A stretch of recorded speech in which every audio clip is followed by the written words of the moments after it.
Piked full range of motion handstand push-ups. I'm using parallel bars. You can just as easily stack some books, stack some boxes.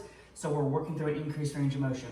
I'm using a band here. You'll see in a moment I put around my waist to take some of the my body weight out of the equation so I can focus on the points of performance, hit the higher rep range. You'll also see if you come around here for a second, I've got a chair, so I'm in this lovely piked position.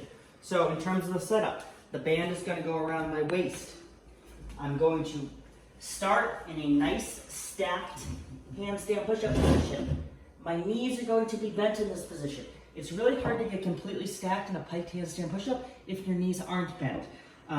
So be aware of that. We want to start in the stacked position. I start stacked.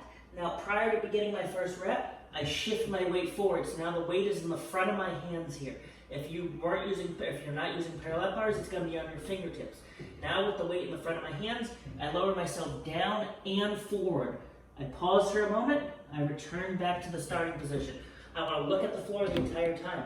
I keep the weight in the front of my hands. What I don't do is I don't shift back. That takes tension off of my shoulders. I want to keep the tension on my shoulders. What another good rep looks like, I lower myself down so I'm planched, so my hips are behind my shoulders.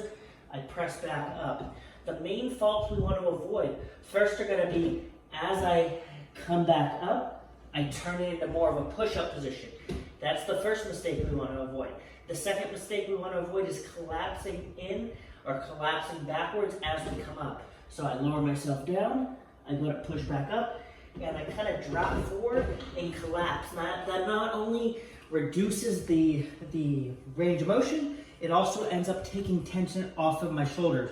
So definitely use more band tension at first than you think you need so you can really get the point of performance down with this move.